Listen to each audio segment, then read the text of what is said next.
Welcome back to Apes and Engines episode 8. Today we have on Gromtrooper6189, or Gromtrooper, also known as Alex, and Bry the Biker, also known as Bry and Brian. It's less an enigmatic name than Gromtrooper. So to kick off, do the both of you want to go through your introductions? And Grom, if you want to start. Yeah, sure. My channel is Gromtrooper6189, and I'm a moto vlogger out of New Mexico. And as the name would imply, I do a lot of my moto vlogging on a Grom, but I also have a couple of other bikes as well that I ride around on. And yeah, that's really about it. It's the best prepared introduction ever. Yeah, sure. That's all it needs. That's all it needs. It says it all. But There'll however, be a link down in the description to my channel. There will be. There absolutely will be. Also, a few bikes is a bit of an understatement, but we'll get into that. We'll get to that. So, Bry, hold up that mug again. Mine? No, look at this trough. It's like, just for comparison, this is what I was drinking my coffee. Serious verb. Hang on. This is America, man. We don't. You can't. You know, it's gluttony. It's what we live for. I like to just make super strong coffee and stick with that. My other coffee's supposed to be here soon. If we're gonna there start you doing go. this. I can My big coffee mug just broke you. That's the thumbnail right there. That is fantastic. So, Brian, do you want to introduce your channel while I try to process just how big that mug is? So I'm Bry the Biker. I'm mostly on YouTube and Instagram. I'm from Edgewater Park, New Jersey. I ride a 2014 Ultra Limited Harley Davidson, and we also have a 250 Pelagio scooter. That's all you need. That's all you need. I'd say the scooter's probably more fun, is it? Nice and light. We haven't had that running in 2 years. My goal is to get it running this year. That thing's a blast. You can do figure eights in a parking spot. It's ridiculous because there's no rake. It's straight down. Yeah. It's a lot of fun. And it's a 250, so it's pretty quick. I mean, relatively speaking. And so to jump back to the channels, right? Grom, your first video was 8 months ago.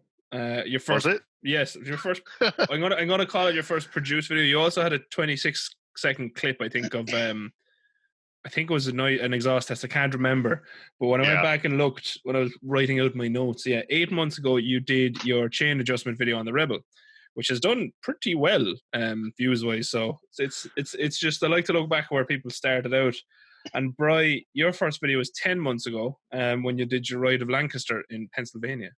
Yeah, that's right after that was relatively new. That was our first road trip that we did. First cool overnight video. road trip. Yeah, thanks. Have you seen the outtake video of the one? Now, in full disclaimer, it's my friend that's on the BMW that I'm riding with, but I talk all kinds of smack at stoplights to him. It's great. I haven't seen that actually. Because he's got this big. You should. That's he's what got this BMW big honking get. Harley tattoo here, and he pulls up on a BMW next to you. It's great. You entered the Euro bikes, but to get into the aforementioned motorcycle collection, the a few bikes. Do you want to take us through what you have right now? Are we talking about just my bikes, or are we talking about my wife's bikes too? You and your bikes. I'm gonna your family's bikes. That's what we'll say. Okay, all right. We'll throw my dad's bike in there. So my dad has a 2014 CTX 700N. Very cool bike. My wife has a 2012, I want to say, Kawasaki Vulcan 500, and a 2018 Honda Grom. I've got a 2019 Honda Grom, 2019 Honda Rebel 500, 2009 VTX 1300C, and 2004 Honda Rebel Hardtail Chopper. Okay, that is a collection and a half, really. Personally, my favorite out of your whole collection is the VTX. That is the beast. Real nice. Yeah, 100%. But I think it's funny whenever I see yourself and your wife traveling around on the Groms, that looks like so much fun. When you go out in those dual vlogs on the Groms. I think Groms are just fun bikes. They really are. We actually got stopped by somebody. We went and took just a ride together yesterday. I didn't vlog or anything, but we rode over to one of the parks here, and like we got stopped, and this dude pulled up in a van. He's like, "Oh, I hope it's not too awkward, but where did you get those? They look super fun." It's like, yeah, no, they are. They look fun because they are fun. That's exactly. It's they look like what they are, and they do. I must get a spin on one. I actually have a friend who owns one, so I'll see. Will he let me sit on it? At the risk of just collapsing everything on it, but you know, if I don't break it, you won't. So we'll see. So, do you also want to bring us through your history a bit? What have you had? Because this is all going to shape the questions going forward. If you don't remember them all, it's okay. Just what you remember. I'm going to try to remember. We're going to count the bikes that I learned on. So the first bike I ever rode was a Harley 80cc with a handlebar shift. That was fun. Nice. And then 1976 Honda Dream, Norton 650 Commando. Oh, nice. I had another Rebel 250. I had a Virago 750. I feel like I'm forgetting something. Oh, a Sportster 883 bored out to 1250. Like I say, there's a Harley in there somewhere. It's not all import bikes, but it's pretty much all import bikes. And I think that's it. I think that's all I can. Now I'm going to hit you with a tougher question. What was your favorite, or is your favorite? Man. Like the Honda Dream is up there, right? Cool. Like that's a classic motorcycle, and like they're all my favorites for various reasons. Like the Norton Commando smelled like a deep fryer going down the road, which like if you watch my moto vlogs, maybe that's why I'm so obsessed with food while I'm out riding, because I rode around on a deep fryer for a while. Yeah. Plus they're just cool. Yeah, they're super awesome. But I think by far my favorite, probably at this point, is the VTX2. Like it's got so much character, and it's just super fun to ride. And sounds incredible going down the road. Yeah, it does. It just really, really does. So, Bri, no, obviously there's no competing for either of us with that collection. But do you want to take us through your current bike? I had a tricycle.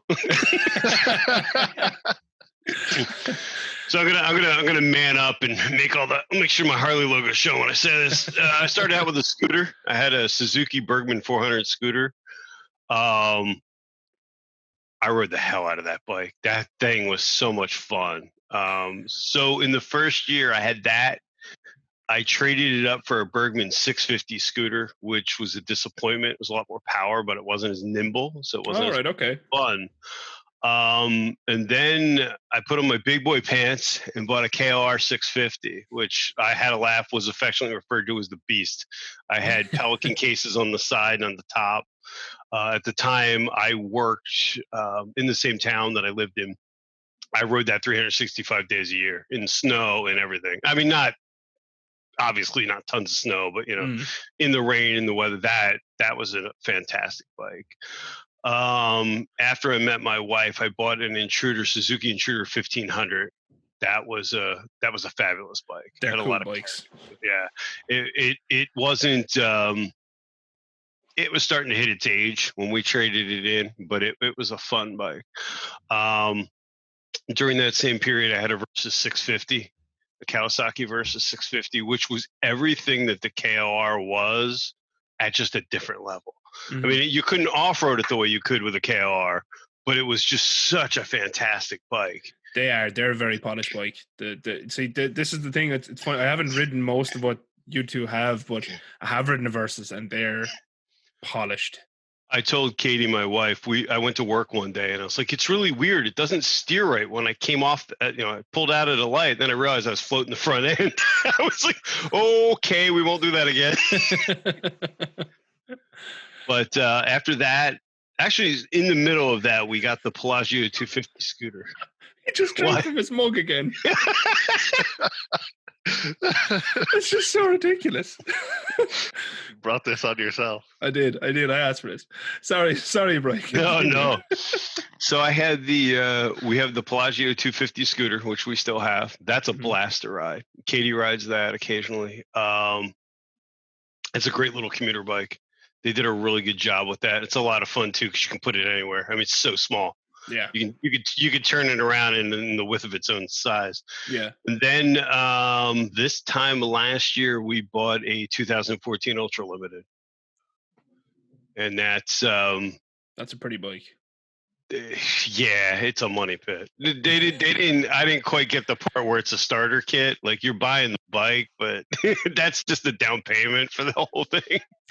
That's the thing with Harleys, isn't it? They just, it's like you buy the bike that looks like it's finished that you want, but then you just have to keep putting parts on it. But you know what? That's really been the enjoyment of it. Is it's the first bike I've ever owned that actually fits me. Yeah, it fits me like it's supposed to fit me. You know, rather than trying to make it work for you, it's fantastic. Even with the Intruder. Yeah. Really? I mean, the Intruder, honest to God, I'm 6'2", 6'3" in boots. The Intruder felt big. Oh, right, okay. If you ever get a chance to ride one of those, take it out, because it feels massive, and it's got those real wide. I think they're, I want to say they're 150s in the front. It's a really wide tire, so it feels, I guess it's like the Fat Boy. It's just it's not nimble by any means. Yeah. It's funny, actually. But it's a nice bike. Have you ever seen Brandon Picasso? No. He has an M109, and I want to try one. They're a big bike. Now it's your turn. Which was your favorite out of all of them? Boy, that's like picking my favorite kid. And you have one. You just can't admit it on video. Yeah, exactly. You know, it wouldn't work in the lifestyle that, you know, being married and touring two up as much as we did, but I think that KOR 650 was fantastic. I did a water crossing with it. I mean, it was just fun, and you didn't worry about it. You know, if you dropped it, you dropped it. I mean, you know, plus you could actually pick it up if you dropped it, unlike my new bike. Yeah, and the dents just added character to that bike. Yeah, it was just a lot of fun, and it had personality to it. It was definitely one of those bikes that you don't see a lot of. Mm-hmm. So when you saw it with the triple bags on it, the same thing, people would stop you and be like, "What the hell is this? You just come from Europe somewhere?" No. But just it was it was a fun bike. Matter of fact, it was so reliable. I shouldn't tell this story, but I will. When I traded it in, there was no oil in the bike. I had no idea. It ran out of oil. The guy's like, your bike has no oil in it. I'm like, still runs great. Jesus. Yeah, the thing was a beast. It really was. They've earned their reputation as bomb proof. It's a shame they didn't keep it around. Yeah, it is. Well, you could still buy them new up until 2018, I think it was. Yeah, it was relatively recent, but still, I mean, it was sad to see, especially when they had that camouflage digital pattern one. Did you see that? That's a sweet looking bike. I think the reason they took it out off the market, though, is to change it up, because that was still on carbs in 2018. Mm-hmm. So I imagine it became impossible to get it to pass emissions. That's what's going to happen with the Sportster. Everything's just going because of emission standards. Yeah, exactly. So back to you, Alex. Why do you ride bikes? Because it's a terrible addiction that drains your wallet and controls your life. Good answer. Yeah, really. I actually did a video on this, a couple of the reasons that I ride, but I find it super relaxing. I love like building and working on things. I'm very much a hands-on person, and motorcycles are a great opportunity for that. And it's a huge outlet for creativity, but ultimately it's just super fun. Like there's nothing like being on a motorcycle, and it is terribly, terribly addictive. I've just been teaching my tattoo artist to ride. And he's like 3 days in, and like we went to Cycle Gear yesterday and bought him gloves. So like he's got the bug already. And like I've tried to quit. I've tried to quit motorcycles. And after a couple of my wrecks, and it's like I'm not going to ride again. And then about 2 years down the road, I'm like, that bike's nice. I'm buying it. Done. Yeah. No, I think once you I think there's two type of people who like riding bikes and people who don't. And I think if you're one of the poor unfortunates who like riding bikes, you're never staying off them. Even it's funny, I've gotten more comments than I can count on the channel. People saying, "Oh, I've been off bikes for 10, 20 years because of my kids, but now I'm getting back on them." And it's like, So you're telling me that 20 years went by, 20 years, and you were still like, oh, hey, I'm getting back on a bike. You know, that's how much. I don't know how they went 20 years. Like, I think the longest streak I did was like 2.5. I couldn't do it. Like, no. I couldn't do it. You know, even when I speak to Toaster about moving somewhere else, possibly, my thing is always, right, well, wherever we're going, I need to look up bike prices before we go, because like the first thing I'm getting when we land is a bike. So on to you, Bri. Why do you ride a bike? Honestly, I think to keep my sanity. And I'm really serious. I went through a divorce. I went through a bad engagement. I started riding at 40. I rode late in life, and it's really been the only thing that makes me whole. And it's one of those things where, and I know you guys know that feeling. It could be 3 a.m. and you wake up and you're wide awake and you're like, I should just take the bike out. Yeah. You know, it's freeing, and I don't think there's anything like it. And to your point, I think you either get it or you don't. I mean, 100%. We're going through all these financial crisis in the States, and you guys are too with this pandemic. And no joke, I'd sell my car first. Take my car. I mean, we've got 2. Take my car. We need the bike. Yeah. It's and in 2, I also find just a sense of adventure. I don't find in a car you can drive the same roads all day long in a car. It's just not the same experience. We found some of the best places to eat, some of the best pictures, some of the best memories that I have are on a bike. You know, it's just a whole new world. You either get it or you don't, you know. But to me, it's what clears my head at the end of the day. You know, I work 4 miles from my house when I'm actually in the office, because I'm not in there often. Those 4 miles are freeing. I don't know why it sounds stupid, but it's the best. No, but I get it. Like, even, you know, with this whole lockdown that we have here, I've taken the longer way home, as I'm sure you've probably seen some of the videos. And there's just one little stretch of road that's just it's just a tree-lined avenue. I mean, the road surface isn't even good there, so it's not like you're going fast around. But it's just nice, because you hit it and you're like, oh, this is nice. In a car, you wouldn't even notice. And that is, I 100% agree with that. You know, I've been so many different places in Ireland in a car. I've actually been to more places in a car than on the bike in Ireland, but never have I stopped as much and taken pictures and actually appreciated. Oh, I mean, you know, there's a nice cliff face. I'm going to walk out and look at the cliff face. In the car, you're just going from A to B, I think. Whereas on a bike, you're going from A to B, but it's a much different trip. I think it's fun too. Like when you took Toaster out that first time I took Katie out, which is probably one of the best dates we ever had. It was when we were only dating like a week. It was our first ride on a bike. It's so fun to take someone out that's never been on a bike. Actually, but to do it properly, like, you know, you're not gunning it and trying to wheelie it. You're just taking them out and seeing it through their eyes, and, you know, seeing what you saw for the first time, but through somebody else's eyes. Yeah, 100%. I'm happy that she's finally gone out on the bike, because now she knows she likes it, but it took way too long for me to get her there. Also, actually, speaking of Katie, could you just duck there, please? Oh. Bri's wife actually painted that, and it's awesome. Oh. So she's an Instagram account. I'll leave a link in the description to go see all of her artwork. No, it reminds me, you have a package coming, sir. Ooh. Yeah. Very nice. If it's ticking, leave it outside. Yeah, the post here are good at weaseling out the ticking ones. They just leave them a bit further from the door. So one thing I want to get on to, as you are both Los Americanskis, Harley Davidson, right? And I know you own one, Bri, and this is I'm not picking on you. No, because you're probably not going to be prepared for what I'm about to say. But for you, and I know you've had them in the past as well, Alex, but what do you think drives people to get them there? Obviously there's the historic, you know, they're an American brand and they're made in America. Obviously that's there, and I appreciate that. If there was a bike brand that was made here in Ireland, I would certainly consider it first before anything else. But yeah, what do you think about that? Why are there so many people who are not only, you know, riding Harleys, but are riding Harleys and will never consider another brand? Right, you want to go first? You sure you want to let me go first? Okay. I mean, I have hateful things to say, so I'm sure you do. And I do too. So I think it's a lot of things. I think it's a love of Americana.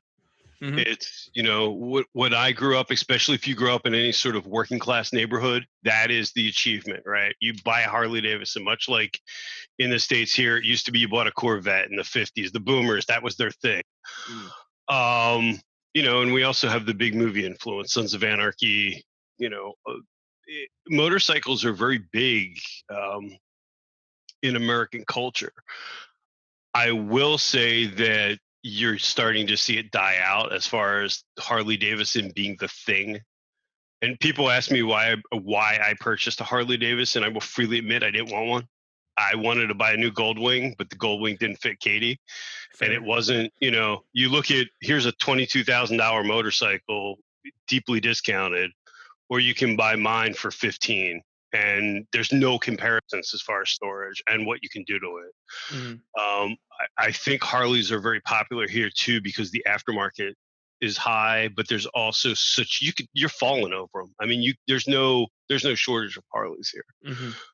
I don't think they're the end all be all bike by any means, but I think for the boomer generation, it was an achievement. It was like owning a single family home. You know, you had a Harley, and I know people that if you ask them what they ride a Harley. They don't tell you what bike it is. Just say Harley, yeah. It's, you know, it's a Harley. I ride a Harley. It's, you know, I don't know. I don't think the bike is what makes the adventure. But we'll see, because I think they're going to go through some tough times. I don't think Harley Davidson is going to be what they were by any stretch of the imagination. I think a lot of companies are going to go through tough times, especially any who were taking a gamble on something a little more out there. Which, in fairness, and I've said it in previous videos, I'm all for Harley doing it. I think hats off to them. I'm really happy that a company like them that had an established method of making bikes that you know, they took the gamble and they went and tried something else. So that's something that I genuinely, I don't have my hat on to take off, but if I did, it'd be a case of, you know, well done, fair play, because I think that's great to see. But yes, I agree. I think the timing of it, the fact they've poured so much into R&D with the Pan American and the Bronx and the Livewire, and then to have this hit, I think that's probably going to hurt them. But just to jump back really quick, so you're saying for the reason you personally bought a Harley is purely for fit? It is. I mean, it's for fit, it's for comfort, and you can make it what you want. I've never personally, and everyone's different. Mm. The dealers that I've dealt with in the metric world, if you will, never were able to customize a bike. It was always like, well, the guy could look at the book, but, you know, he may or may not have any experience with it. Of course. You know, the first thing they did with the my new dealer, my old dealer where I bought my bike was terrible. But the new dealer is, you know, what do you want? What are you trying to achieve? Let's build the bike of your dreams. From that standpoint, I think it's much better. Yeah. Very good. I'm going to park that because I'm going to come back to you on Harley in a second. But Grom, have at it. What are your opinions on Harley? Why do people ride them so much? You know, their history and stuff like that. And where do you see them going from here? And like, let me preface this by saying I ride with a lot of people who ride Harleys, and I don't judge them for it, right? And I've owned a Harley myself. Admittedly, it barely ran while I had it, but I did own one. But I think, you know, Bri touched on this, but it was the working man's motorcycle for so long. Mm-hmm. And that sort of attitude has been passed down generationally, right? Like you get family members who were just like, my grandpa had a Harley, my dad had a Harley, I'm going to get a Harley too. And then that, you know, continue to pass that on. You are seeing less and less of that though. And it started to die off a lot earlier than a lot of people realize, because, you know, my family are all motorcyclists. My dad and his brothers and sisters all rode motorcycles, and they're all from Wisconsin. Like, they grew up outside of Milwaukee, and not a single one of them owned a Harley except for that 90cc. You know, they were all import bike people, and that was because they were seeing, better value even back in, the late 70s and early 80s in import motorcycles than Harley does. And I think, don't get me wrong, I love the designs of Harley motorcycles. And if I ever have the spare cash and I come across like an early 90s Fat Boy, I'm going to Terminator 2 the hell out of that motorcycle. 100%. Because that's an iconic motorcycle. Yeah, and they really are. They're iconic. But you look at like Josh's, the Krusty Glide, right? Like that motorcycle is objectively trash, but it's exactly what he wants, and it makes him happy, and that's really what's important, right? And if you have a Harley and it makes you happy, more power to you. But I'm gonna spend half as much.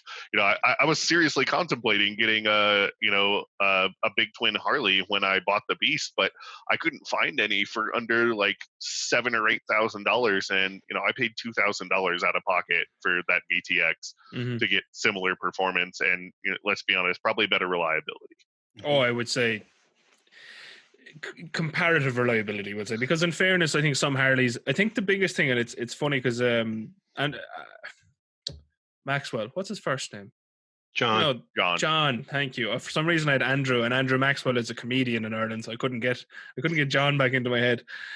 He's a funny comedian in Ireland as well, not one of those bad ones. But he said it before in videos that Harleys are actually super reliable stock. It's when people start going at them is when the problems occur. And you see, I think that's interesting, because with the VTX, there's no need to go at it because it's good from the standard, which I think maybe Harleys aren't. So if they brought them out, in a comparative performance package from factory, maybe they'd have comparative reliability to the Honda. Well, but do you think that's the? I'm sorry. Go ahead. So you got to talk about value for money, though, right? I bought a 2009 VTX for $2,000. Most of the big twins I was looking at were late 80s or early 90s bikes.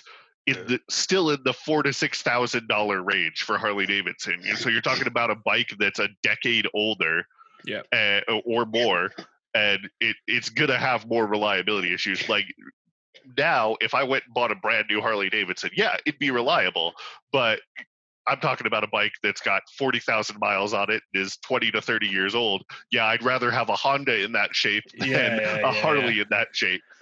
It's funny actually, because I know my reveal video that I just recently did on the Gixxer. A lot of people, and it's actually funny because a lot of the messages I get from my videos are on Instagram and private messages. I've said this in the past. I don't know. Some people just don't like leaving comments. It's fine. But a lot of people actually message me like, I was sure it was going to be a twin because you were talking about the SV and you were talking about the Sportsters. And it's funny because I had been, I looked at the XV 1900 as well. Alex, I talked to you a good bit about that. But for instance, even with the XV, that was €10,000. A comparatively priced Harley here, the best I could find for what I wanted was a Harley Road King. my words are eluding me today, but that Road King was 1994, had 65,000 miles on it, and was €500 more expensive. That XV was a 2018 with no mileage. So yeah, I completely understand that. You're paying the Harley tax. And I have to wonder, and you guys would have more experience, because I'll admit, I take my bike to the dealer. My dealer takes care of my bikes. I don't work on my bikes. But do you think, to John's point, the reliability is because the illness that Harley puts into you? Oh, you need stage 1. You need pipes. I would argue the pipes you need. I mean, I don't think my bike needs to scream, but it does. I want to hear it. You know what I mean? Yeah, of course. But at the same point, everything is, you need stage 1, you need stage 2, you need stage 3. Do you? I mean, especially if you're doing it yourself, you start, I don't know. My dad was a mechanic, and I just kind of grew up at being like, maybe I just don't really want to work on my own stuff. I just feel like it's just, maybe some of it's a safety issue too. But, and I think I don't trust myself. The hunt for power in a motorcycle is definitely a dangerous road to go down. Thankfully, I haven't blown up any of my motorcycles, but I did blow up my 1976 Z28 Camaro that I had in a attempt to get more power out of it. So I think that's part of it. But I also think it's built built for age. Like Harleys used to be marketed as like these heirloom motorcycles, right? Mm-hmm. And for the most part, unless you did something absolutely atrocious to them, they could be, right. There's I think it's a 72 wide glide sitting in my neighbor's garage, and that thing sat for a decade, maybe a decade and a half, before he just went through, rebuilt the electrical, and the thing turns over. I mean, it's an iron head, so it leaks oil everywhere, but that's by design. That's character. It's character. It's marking its turf. There's no design flaw there. I feel like the more and more complicated motorcycles get, not just Harley in general, right? But they are very much one of the companies that's first to adopt new shiny bells and whistles that they can tack on another $1,000 onto your bill for. Mm-hmm. And I think with that comes the opportunity for stuff to fail a lot down the road. Yeah, that's a fair point. I almost think, though, that's where they got left behind.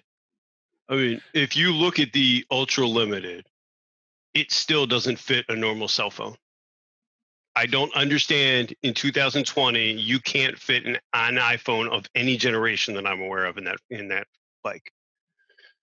That is a strange one. It's weird. It's like they haven't evolved in some ways, but to your point, then and you can make the argument Apple does that too. They come out with, oh look, we have hill assist, yay! You know, everyone else has had it for years. Yeah, I mean, for me, and this is purely from an outward perspective. Obviously, Harleys are always going to be more expensive here because they're built in America. Until they're built in Europe, you know, we get that lovely tax added on for some reason. Anyway, but that's something that's going to hold them back here. But that's an interesting point in around the you know, the mobile phone. That doesn't make sense to me. But as well, just to go back to the stage kits, there aren't really any other companies outside of Indian which offered the whole stage kit thing. You get a bike that is as fast as they could make it from factory. Like if you look at as fast as they could make it within reason from factory. Obviously, you know, because everything has to have a catalytic converter now, it has to pass standards, etc., etc., etc. But like if you go out, and I know it's not a great comparison because they're sports bikes, but for instance, if you go buy a Gixxer 600, it is a fast bike from factory. You don't need to do anything to it to make it as good as it can be. You know what I mean? It's a pretty damn good bike. And if you need that extra performance, because you're probably competing at that point. You're spending a lot of money to, you know, get an extra tenth of a second, etc. But even with the modern cruiser bikes like that XV 1900, that thing was a beast. And something that I think is interesting is the Indians from factory. I've ridden the Chieftain, I've ridden the Roadmaster, and I've ridden the Scout. The Scout, by the way, is a quick little bike. That is a quick bike. But even the likes of the Chieftain, if I was to buy a Chieftain, I'd be, honestly, after riding one, I'd be happy out. That is plenty of power for what it is. I think, honestly, any more power would just make it not good because the gears are too short. You'd have to change the gearing. You know, you'd have to change a whole pile of things. And the Roadmaster, I wouldn't want that bike going fast. It's too goddamn big. But that's I suppose for the Harley owner in the room, would you consider an Indian when you went looking at your Harley, or was Indian just kind of a? Oh, this is the setup. I'm just gonna point this way and just put this one out of the park. Now, my Suzuki dealer where I bought my Intruder was a Victory dealer. I absolutely loved Victory. Mm-hmm. Loved Victory. Now I'm going somewhere with this, so stay with me. They were a great bike for the price point. They had the performance kits, like you said, like Indians doing. And then one day, poof, they were gone. And I am bitter to this day. I will not buy an Indian out of spite.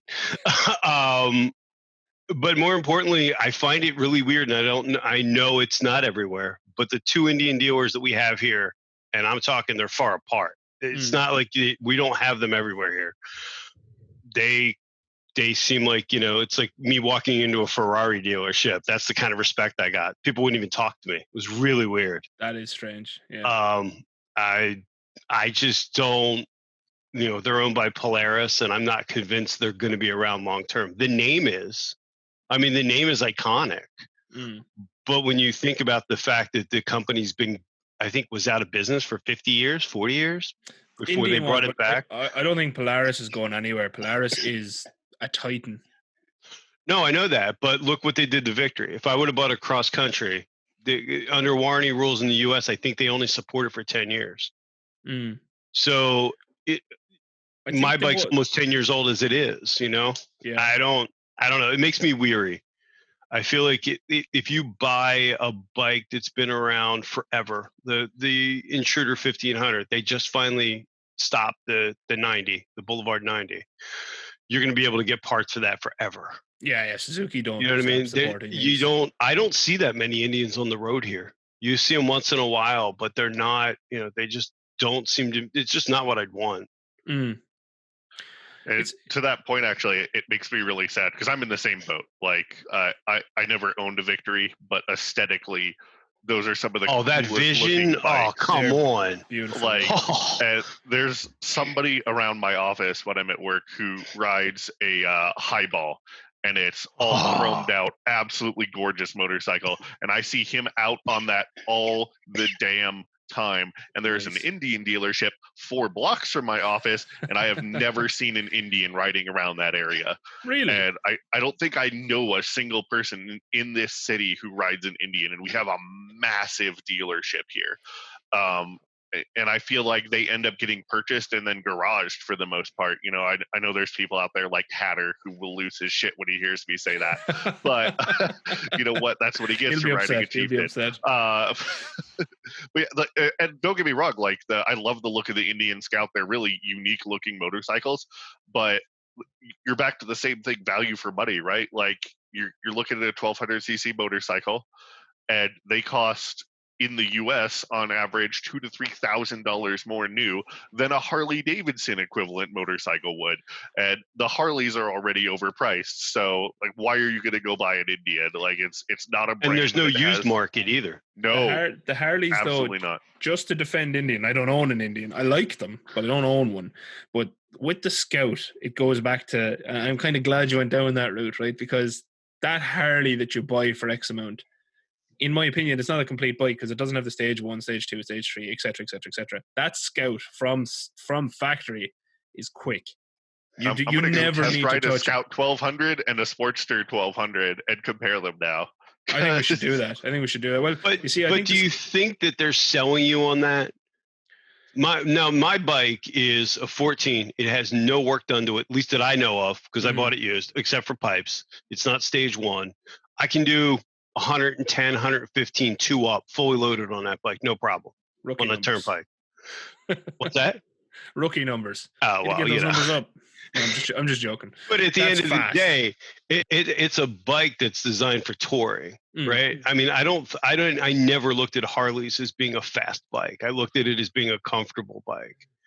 And they tried to make a fast bike. We know what happened with that. Yeah, but I think that they really. I think that they push that because it's a way to market it. It's a way to get more sales. Mm-hmm. Then I have to wonder: do you really need a 131? You know, you can watch I'll shamelessly plug my next video, but that's what I talk about. But that would be my dream bike, would be a 131. But do I need it? Probably not. You probably don't need it in your bike, but for instance, like I think the Scout is a kind of, and again, the Scout was very. If I was to buy a Scout, I'd have to get rid of my Magna because they're too similar. That Magna, like you're never going to tour long distance on the Magna. What it is if you get on that and go for a blast, that is so much fun. That is a fast little cruiser. You know, it's a muscle cruiser, but whatever. That's a quick bike. You know what I mean? And it can lean. When I test rode that Scout, I'd actually just come off 2 to 3 days off the Magna and then jumped on the Phaser and rode up to the dealership 250 kilometers away and rode the Scout. And that Scout was like, it was just really, really, it was fast. Like it was probably quicker than the Magna. Just purely off the bat because, you know, it's a newer liquid cooled engine. And the interesting thing is it's basically the engine they have in the FTR, and the FTR is fast. It's a fast bike.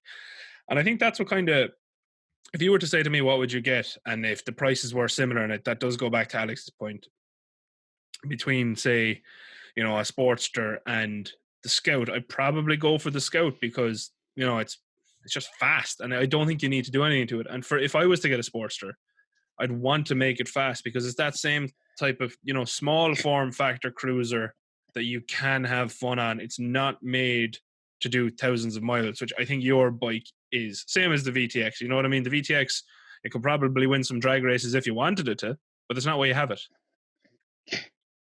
So yeah, I don't know. But for me, yeah, I think it's funny and it's interesting that the two you answered, that way for Indian, and it's really interesting to hear that you don't see any around a big dealership because I think their marketing is not good enough. No. It was interesting when they brought out the Challenger and did the Challenger versus the road glide videos. But yeah, their marketing it's just not there for whatever reason.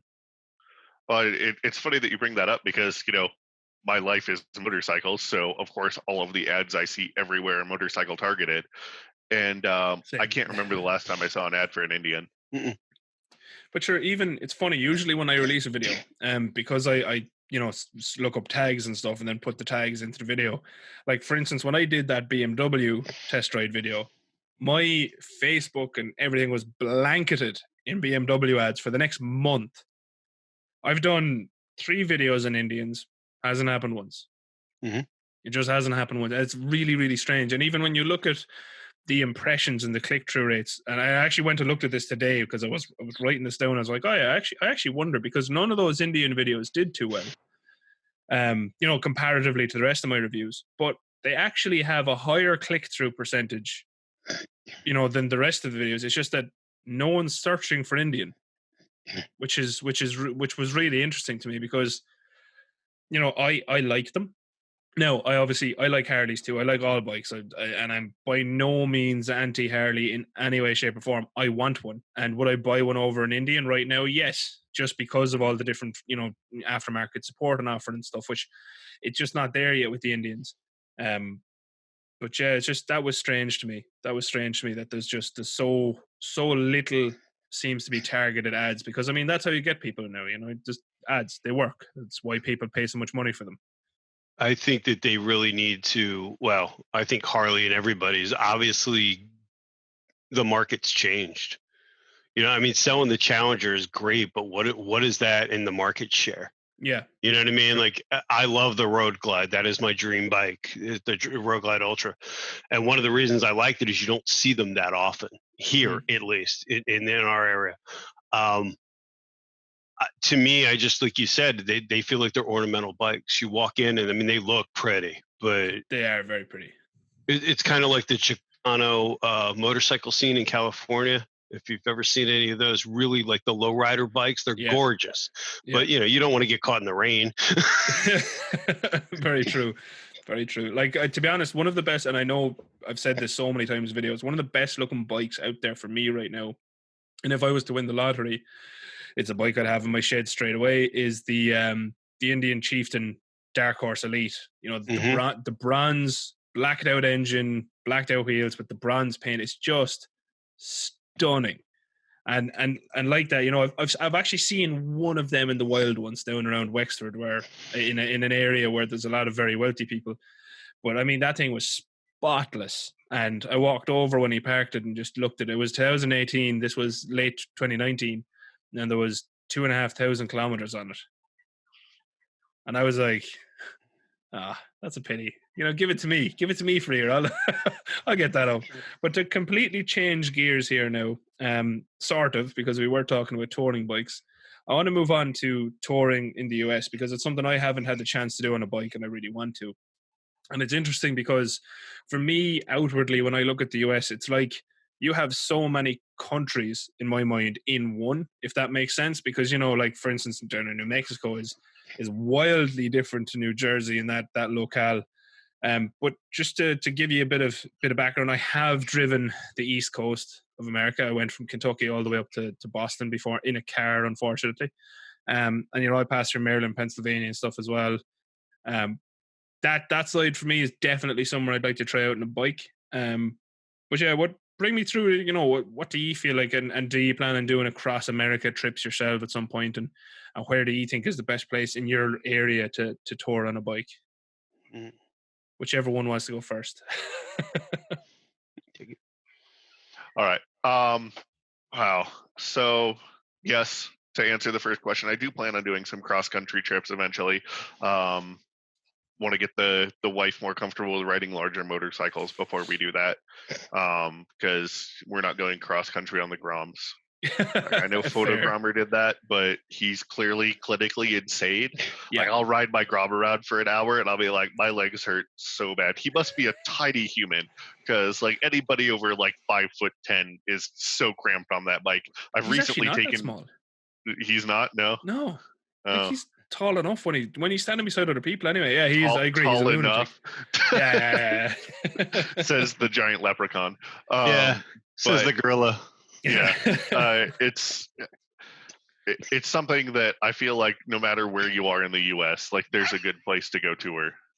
Oh, he froze again. Yeah, but he froze in a great position though. That was frozen. Perfect. You were like this. Frozen. You were. No, that was just me doing this. I was just leaning.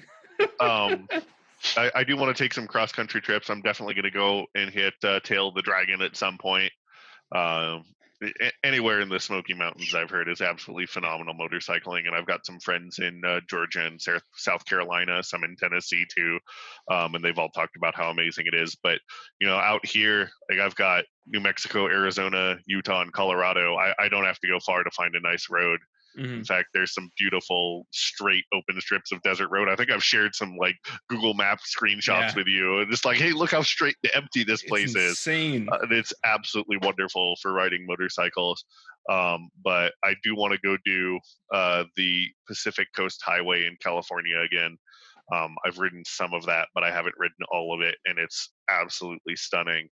But I think you could take a person with a motorcycle and just drop them anywhere in this country, and they'd find something unique and neat to go ride.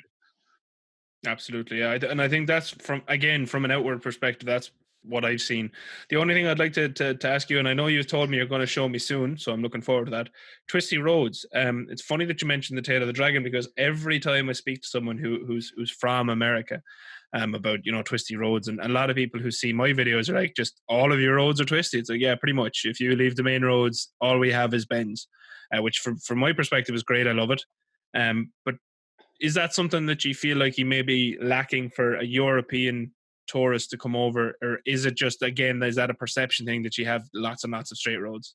I mean, we have lots and lots of straight roads, and we've talked about like population density versus area in New Mexico versus Ireland before. Yeah. Right. And like our state is absolutely massive. It's colossal.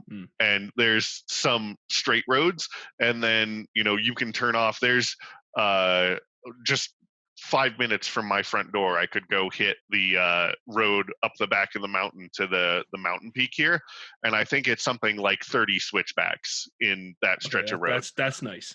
Yeah, and there's another place here called Fenton Lake, and it's just hairpin turn after hairpin turn going up to the lake once you get off the highway. So you've got 40 minutes of open highway cruising, and then some like really nice curvy mountain forested roads. And that's really been my experience everywhere. You can have that in California. Like the PCH is pretty straight. Like it's got some nice winding curves to it, but it's not too completely insane. But like the second you turn off of that road to go up into the mountains, it's curves all day, every day. I'm sure you've seen Patty Outback's video where he went and drove up there to like Rim of the World and stuff. Like absolutely gorgeous switchy mountain roads. No, that's good to hear. And obviously it's funny because down around Jury, New Mexico is from an outward perspective for me, wildly different. I do look forward to seeing those with windy road videos though, because I'd really like to see that. But up around Jubroy is like I said, I've driven that area, and you've so much forestry up there. There's just trees everywhere, especially where you rode your first video, Lancaster and Maryland stuff. It's just trees. Yeah, I mean, it's weird. So we live, if I stood on my house, I can see the border of PA. So we're 5 minutes up. So we're in this great position, because if you go to the east, we're through the Pine Barrens. It's very desolate. I ride there a lot, especially in the winter, because it's nicer because you're not covered, so you're a little warmer. It's flat, but it's desolate, which I really enjoy. And then if you go through Pennsylvania, it's just gorgeous. I mean, there's just, especially, I don't know if you've ever had a chance, look up Highway 6, PA Route 6. It goes from, trying to think, it's the top of the Delaware River Gap all the way out to Ohio, and I've ridden it twice now on 2 different bikes. And to me, it was just great. It's all 40-mile-an-hour roads. There is some highway, but it's all through like old steel towns and old mill towns, and it's just fantastic. It's a lot of elevational change, which you don't get here in Jersey, at least in southern Jersey. There's just it seems like it's limitless of what you can ride here. But to Alex's point, there are, the Tail of the Dragon's a big one. I don't know. I'm kind of on the fence on that one. Skyline Drive, this Great Smoky Mountains. I mean, they're just everywhere you look. It's just a photo op. It's some really. The East Coast has a lot of great places to ride. As the West Coast does too. I think for me, it's kind of, I'm jealous, and I'll admit that, right? I'm jealous because you have. Yeah, I think no matter how long you rode around America, you never run out of places to go to, because it's just so goddamn gargantuan. Like for me, I can circumnavigate Ireland in a day if I want to. I can do it. It's actually less than 1,000 miles to circumnavigate. Yeah, it's not a big country. Now obviously we're absolutely steeped in history, so it's a much different experience. I can literally throw a stone and it lands on somewhere of historical significance. So it's a different type of trip. Whereas obviously over there you have vast swaths of land that are empty and might not have had anyone stand them on them even in God knows how long. Obviously except for your farmers, because I've seen those humongous harvesters that you have over there for doing that along the flatlands. But yeah, definitely it's a different trip, and one I'd like to do over there is to travel around, obviously. But it's interesting. I suppose for me, one last question for me is where do you both, and it'd be interesting to see these align, where's your dream location for a motorcycle trip in the US? Oh, you have to pick one. Man. As you know, when I ride, I'm incredibly food motivated. That's fair. As many people have pointed out, that's pretty much all I care about when I'm out on the bike is what food places I'm going by. And as a result, like a combination of that and like my want for absolutely stunning views, I would have to say doing like San Diego to the Redwood Forest in Northern California would probably be like my ideal motorcycle road trip. Because you get to ride the PCH all the way up there. Actually, I think they did an episode of Riding with Ritas, with Norman Ritas, where he did the PCH up there. And it just, the views are out of this world. California has such a wonderful mix of culture. You'd be able to eat whatever the hell you wanted. You'd find it. And then just stunning views, beaches. We don't get a lot of water here. Surprise, surprise. So being able to experience that's nice. The only problem I would have with that, I think, is I get cited every 5 seconds for my exhaust on the VTX. But California you don't play, man. Nope.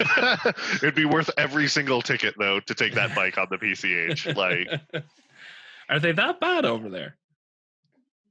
Why? They have very stringent laws around emissions control in that state because the smog is absolutely terrible. So fair. In that case, fair enough. Yeah. That's why I said, like, I'm not gonna like sit there and contest the ticket. Yeah, my bike doesn't mean it. I've actually ridden in California before, and I got cited for my exhaust while I was there. But the one benefit is lane filtering is legal in California. Yeah, so, I don't know how you exist without that everywhere. I don't get it. Every time I'm out now, I hear your little voice go, "Do a sneaky filter, Mr. Grom." And I'm just like, no, I can't. You should. If everyone filters all the time, they can't get Ollie. The problem is, I'm not worried about the police. I'm worried about the other motorists killing me. Fair. You see, that's when you speed up your filtering. The faster you filter, the harder it is for them to get you. How fast do you think the Grom goes? Okay, not in the Grom. That's the only filterable bike I have. Nonsense. I've seen how wide your roads are. Have you not seen me filter here? You get through tight gaps. It's funny, actually. One of the guys, Big J from some of the videos, he says that when he sees me filtering, it gives him anxiety. Yeah. He's just waiting for me to just smash into something. It's like, no, I'm just waiting for you to lose the mirror on the Magna. Like, that's all it is. Yeah. The closest I've ever come is someone decided to try block me one morning going to work through the tunnel. So they moved right over to the line, but that was as far as they're willing to go. So I was like, okay, I'm taking their mirror in the shoulder. It's definitely going to hit my shoulder, but like I can't stop because I'm on a white line. So they shoved me over onto it, and there was a car there. So, but it was funny. It hit my shoulder pad because my jacket has shoulder pads, and it hurt. I had a huge bruise here, but like I just looked back and I saw the glass from their mirror just kind of pirouetting through the air nicely, and I was like, yes, because that was a Volvo XC90. That costs over €100,000 here. So I was like, best of luck getting that fixed, you dickhead. I was absolutely delighted for them. What about you though, Bri? Your dream motorcycle touring location? I think if I was going to go in the States, I want to go to Alaska. Oh, that's I know I would love. I fantasize this as a youth of just buying a bike, riding to Alaska, and selling it. Just say, you know what, I'll fly back. I mean, now I wouldn't do that with my bike, but I just think that would be great. I mean, there's just so many things that you could see along the way. You can ride through Canada. I'd love to leave the country on a bike. It's something that, I know in smaller countries it's easier to do. It's hard to do here. I certainly don't want to go to Mexico on a bike. That just seems like trouble. Shadetree's going to do it. Yeah, I could live out that easy rider dream, but he's also a Florida cryptid. Like, you don't look at him and go, "That's a person I want to mess with." Yeah, true. Yeah. And Flip's going with him, right? No, I think it was Flip. Was he going with the ordinary one? Okay. Also, I don't not know if someone Flip's you'd mess with. But Quarantine Flip has got his crazy person beard on too, Yeah, so I would not mess with him either. True. I have noticed that I get a little bit more space now since I went to the egg, so it's handy. I might just stay being Eggman, and seeing as that more intimidating for people or whatnot. But yeah, no, that's true. I think you get away with it, Bri. Just you might have to be someone who just carries a gun strapped across your chest in Mexico. And be like, well, that's how we ride in New Jersey, man. Yeah, it's funny. I think Alaska would just be. It would be great because I don't know many people that have been there, And the GoPro video of me getting chased by a bear would probably drive my channel, so that would be nice. Or me hitting an elk. One of the two. Yeah. You wouldn't want to hit an elk. No, that'd have been bad. I've seen the aftermath of people hitting moose in Canada with their trucks. I have a moose story. So that Norton 650 Commando that I was telling you about that I love so much? No.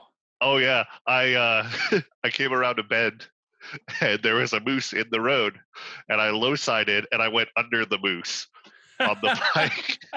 It's probably one of the most terrifying motorcycle experiences I ever had. I was like 16 at the time, maybe not even, maybe 14. Where was this? Wisconsin. I was wondering. I was like, they don't have moose in New Mexico. No, we do have elk though. Really? We have elk. Yes. Jesus. Yeah. Your animals are too big. Moose are absolutely. They're just huge. They're demonic animals. Like, they're aggressive. They're angry. They're giant. They're so big. They're so. I didn't appreciate how big they were till I saw. You go to the Natural History Museum, whatever else, and you see a preserved one, and I was like, "Whoa, okay, that's a big creature." It was where was it? We went into the Natural History Museum in New York. That's where it was. Yeah, and there was one in there. And they had the bears as well and stuff. And I was like, oh, bears are big. But, in my head, that's how big I imagine them to be. And then you come across the moose and you're like, whoa, they'd take the bears out. Yeah, they're no joke. Next one for you. If you had one country in the world, not in the US, where you'd like to bring a bike and ride it, where would it be? Back to you, Graham. Oh, okay. Big Ireland. No. It rains way too damn much there. I've watched your videos and I don't like being wet on the road, and that's 90% of your existence. So yeah, it's a solid 80 anyway. I'll give you that. Oh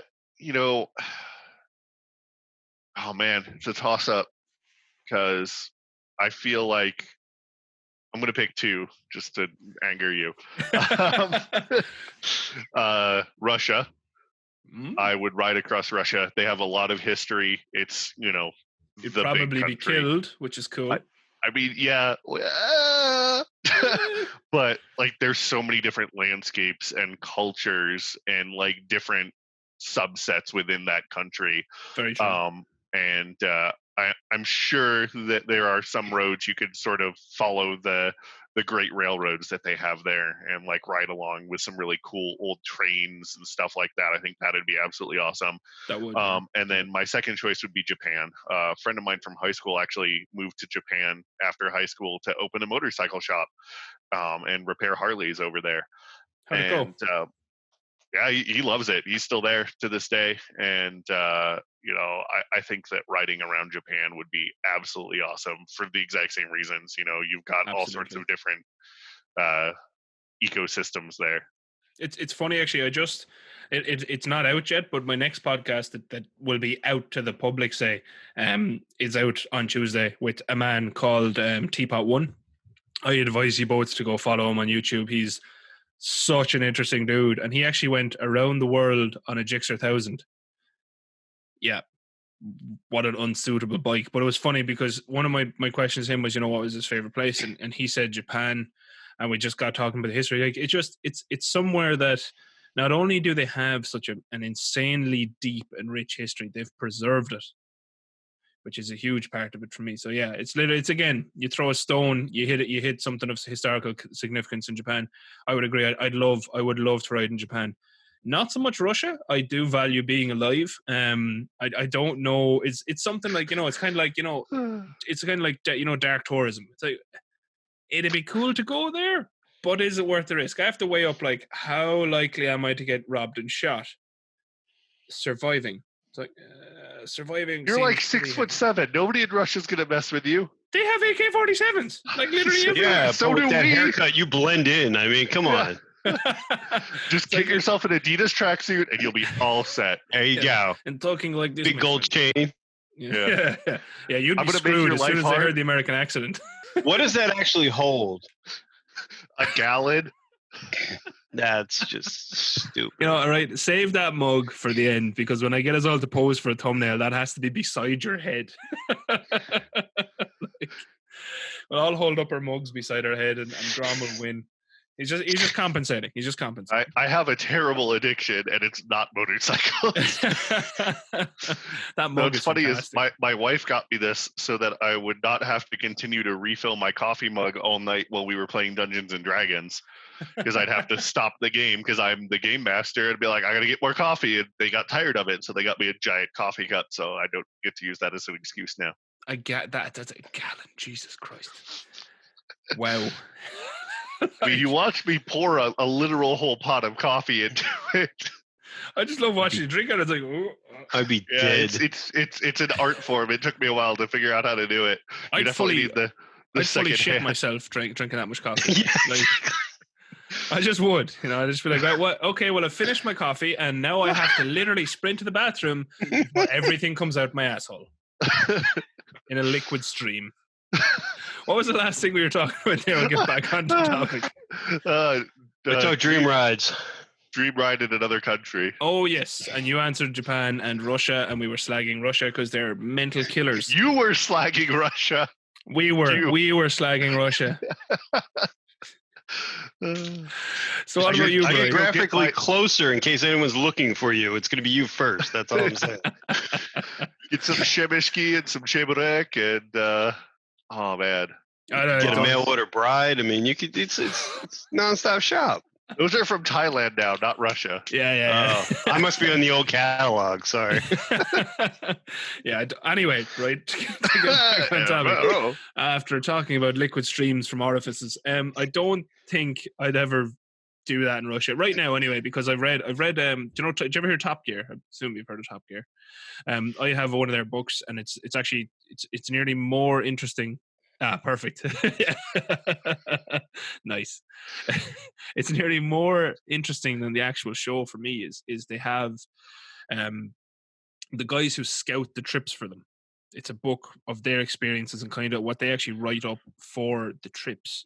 And the guy who scouted Russia for them, and they actually decided not to go to Russia after his scouting experiences.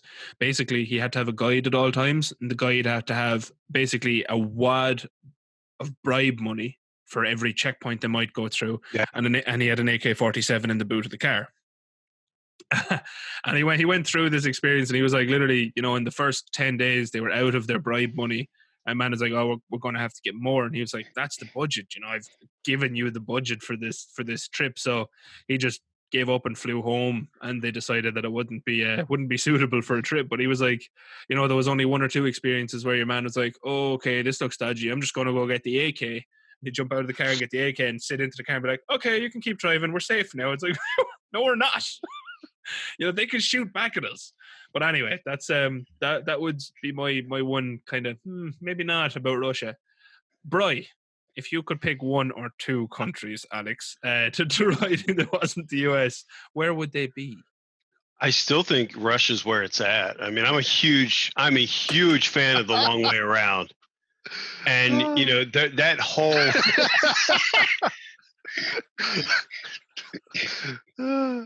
I'm a huge fan of the long way around, and all of that when they were in Megalodon and all that stuff. That's just that whole part of the world is just fascinating to me, and I think that there's something about riding.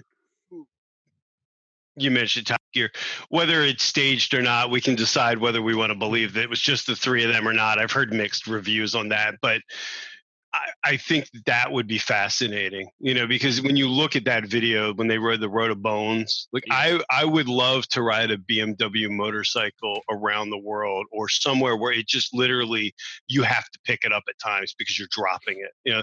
It's great to ride the highways and all that, but I think it would be really interesting to take it that far.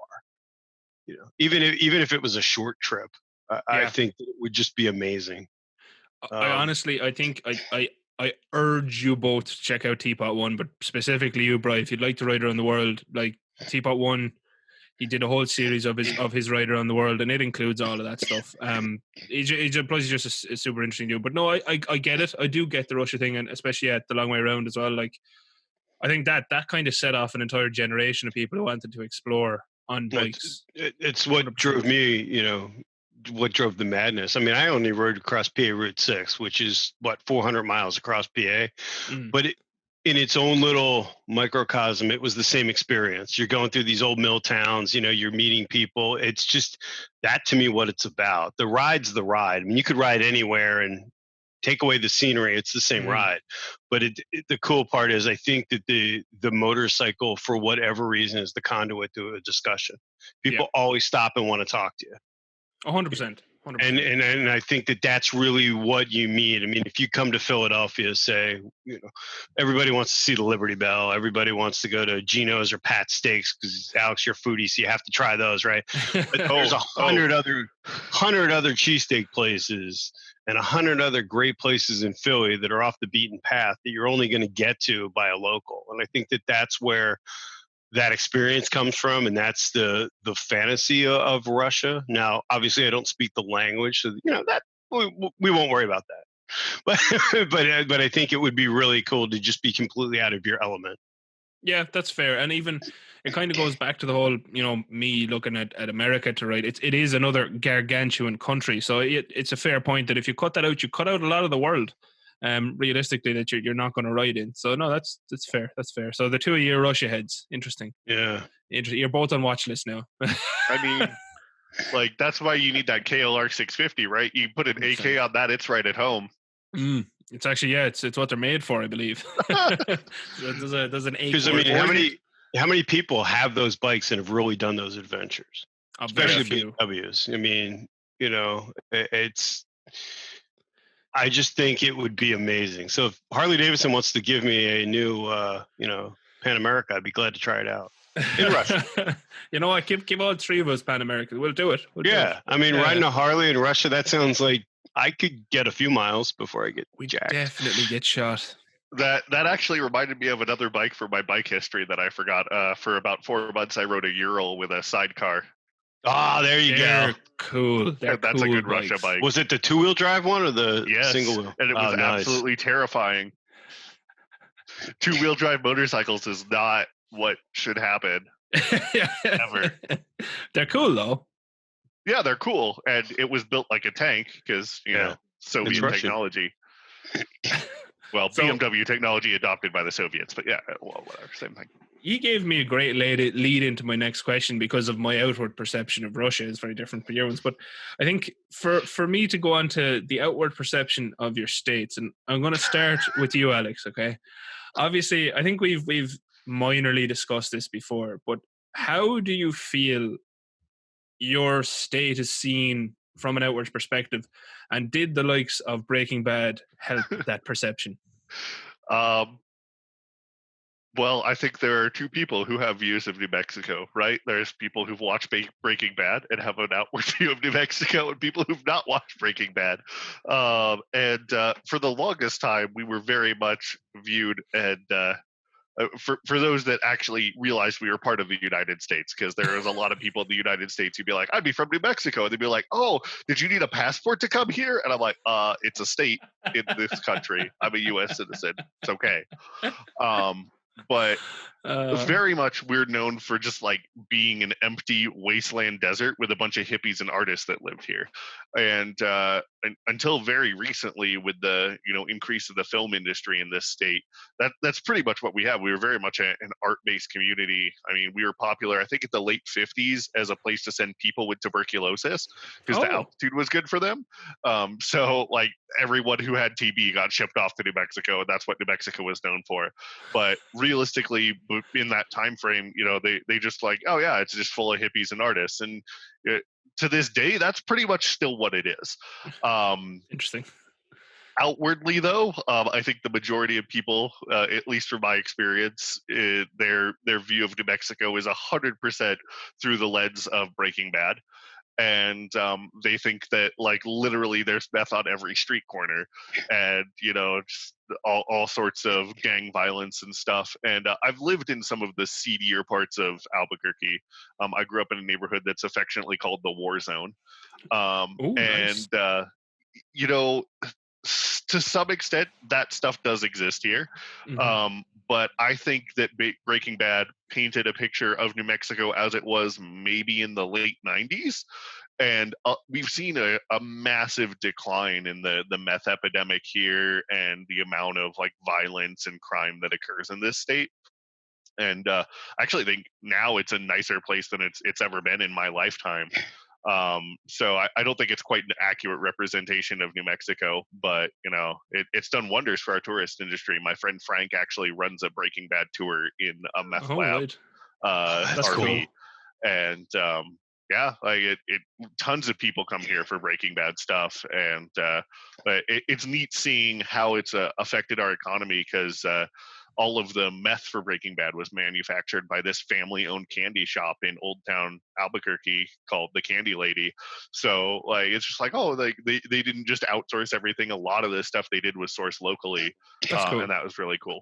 Yeah, 100%. And I think from my perspective, it was interesting because the only time I'd ever really seen New Mexico was in Breaking Bad. And then obviously I started watching you, and it's like, oh, this is entire, like even, what I said to you is from the first times we spoke, I didn't know anything about the geography of New Mexico, anything like that. And then, you see these mountains and you see great flat plains and the big long straight roads. And it's like, oh, there's so much more to this. And I think that's part of why I love smaller local YouTubers, is you get much more of an actual insight into what an area is like. And props to you for that. I think you're doing a great job at it, and hopefully you continue to be able to make videos and continue to grow as a YouTuber, because I think that's only going to help. Obviously you have the Breaking Bad stuff, and it's great to hear that there's a tourism industry basically built up around that. But for someone like me who wants to go places, it's also great to get an insight into, oh, hey, this is what it's actually like. Also it's also very handy to know if I ever go there, I know at least 20 places I can eat straight off the bat. All you need. It's funny that you bring that up, because I try not to focus on the Breaking Bad stuff because there is so much more here. Like my shop is blocks from where they did a ton of filming for Breaking Bad, and I think I've only mentioned it once in one of my videos. I live right behind the car wash that they used to film Breaking Bad, and the neighborhood where Walter White's house is one that I ride by like literally all the time in my vlogs, and I just don't call it out because it's like it's not the most interesting thing to people. Like they definitely need about the 17th Mexican restaurant that they could get food at instead of that. Do you know what would be cool though is if you did do a mini series of all the Breaking Bad locations, because number one, it'd definitely help you get you on the algorithm, and get some hits. Yeah, that's what everyone always talks about. But if you got on there and got some hits, then then people would start to see the rest of your videos, because I think that's something that genuinely does spur my interest. If I look for one particular topic, be it Breaking Bad or be it one particular point of interest in a state or in a country, and I find that through one particular YouTube or whatever else who might have 100 videos, I'll watch that, and if I like their portrayal of that particular point of interest, I watch the rest of their stuff, and then I get to see everything else that they personally have an interest in their local area. And I think that's what I kind of try to do as well with my channel. So there's a suggestion for you, a little mini series on Breaking Bad locations to get some new people on and get to see the rest of what you do. I'll go follow around the Breaking Bad RV for a day. That's a good idea. That actually be pretty funny. That'd be pretty funny, yeah. I don't know if you know this, but I used to roll with the movie car crew here. I don't know if we've ever talked about this at all. We did not. Before I got back into motorcycles again, I was very much in the business of recreating vehicles from movies. So I had a Jurassic Park Jeep. I had a Ghostbusters car. That's awesome. My good friend Mike owns the Adam West Batmobile that we have for New Mexico. And like I said, my friend Frank runs the RV for the Breaking Bad stuff. So like movie cars was my thing for a very long time. And I kind of want to get back into that with motorcycles, but I'm going to do it in a way that's going to piss a lot of people off. I don't know if you ever had the show Renegade over where you are, but it's objectively one of the worst 90s cop drama. It's just absolutely atrocious. It's on Amazon Prime. You can go watch it for free. And I don't endorse it as a good show, but like as far as cringe, it's full of it. Lorenzo Lamas. Oh, there you go. That said it all. Said it all. Okay. So bad. But I want to make his motorcycle that he rides in Renegade and have that be my first like movie motorcycle, because everybody's like, oh, you need to build a light bike from Tron, or you need to build the T2 Fat Boy.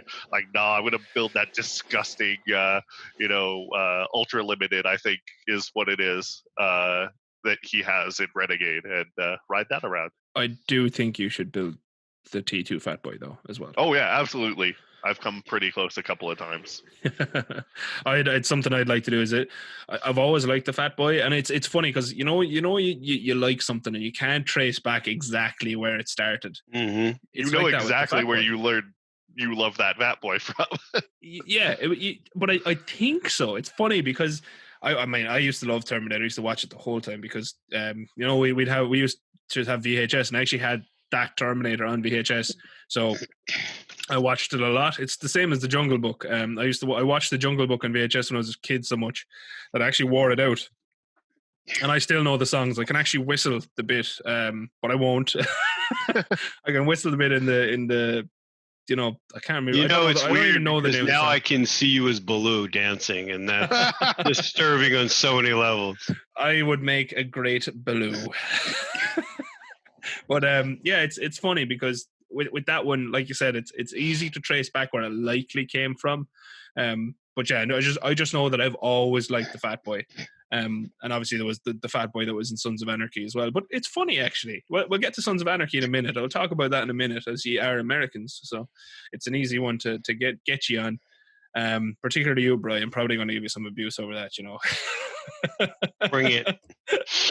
Why But to go back, are you targeting him? Because he's a Harley. Yeah. I'm not actually going to target him. He knows I'm joking. With the your local area, Bri, what do you think people's outward kind of idea of it is? And I suppose I know you're on the border of Pennsylvania, so feel free to talk about there as well, because I have been through there, and I know I'd heard opinions of Pennsylvania which were largely disproven. Pennsylvania is where I grew up. So I was born, 9 miles from here in PA. And PA, if you've ever seen Orange is the New Black, you've seen the character Pennsylvania. That's what it is. We have Pittsburgh, we have Philadelphia. In between, it might as well be Kentucky. It's completely, there's only 2 major cities. I don't know. I liked PA, but I think Jersey gets Jersey has the mob, right? Because that's what they're known for. Their casinos, and then we have Springsteen. And I'm a huge Springsteen fan, so going to Asbury Park and seeing those things and understanding where his point of reference comes from his music is fascinating.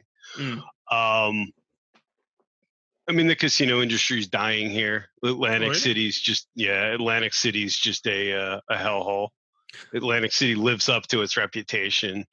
And mostly then too, with like COVID, with all this that's going on, that's all in northern Jersey. Jersey's because of the shape of the state. I live in the agricultural side of it. So 5 minutes from here, you can be in farmland. And it's kind of I was thinking about doing a video on that. Like, my New Jersey is not the New Jersey you think of. You don't think of you think of Tony Soprano playing pinochle outside the meat shop. Of course. Where, my New Jersey's the Pine Barrens. So it's a completely different experience. Everybody that in this state generally goes to the shore. That's what they live for. It's a shore state. I've never been a big beach person, but that's really the stereotype that we get. If you've ever seen nature's toilet and kitchen and more. If you've seen Jersey Shore with Snooki, it pretty much sums up the Jersey Shore for me. I have seen Jersey Shore. I have never seen Orange is the New Black. Toaster watched it, but I refuse to watch it. Good stuff. I will say that I'm very hurt that you did not mention one of New Jersey's greatest assets, which is the Wawa. Oh no! See, but I think of Wawa as a PA thing.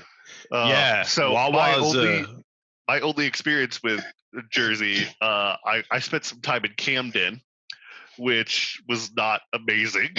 And you're worried about going to Russia? No problem then. But the highlight of being in New Jersey for me was going to Wawa and getting Wawa sandwiches. The local joke with Wawa is, people will hold the door open for you and then kill you in the parking lot.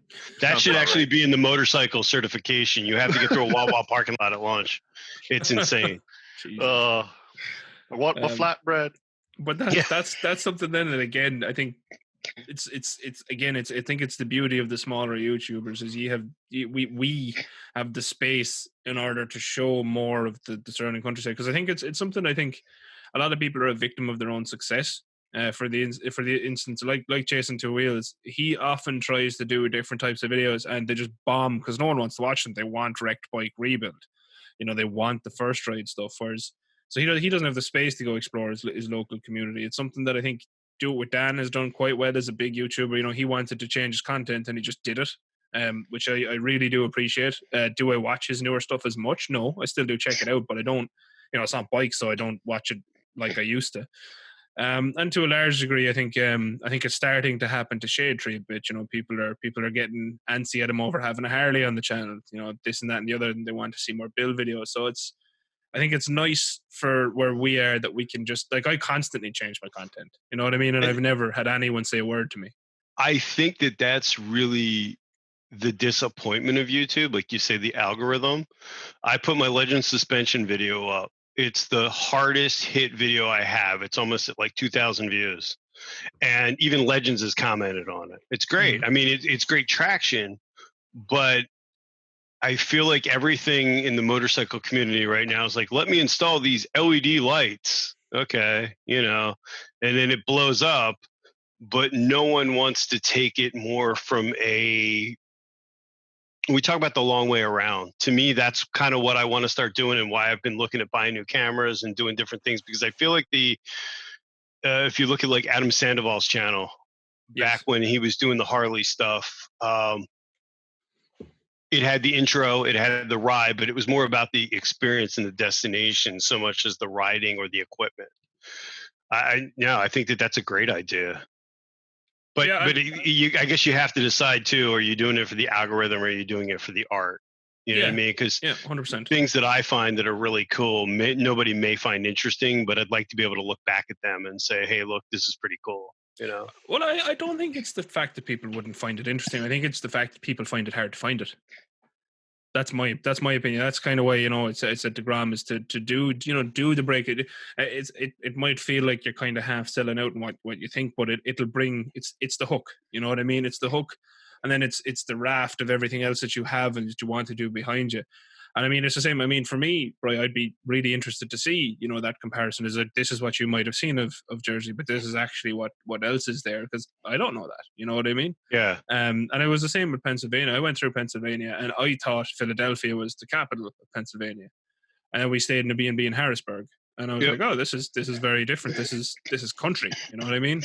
A lot of.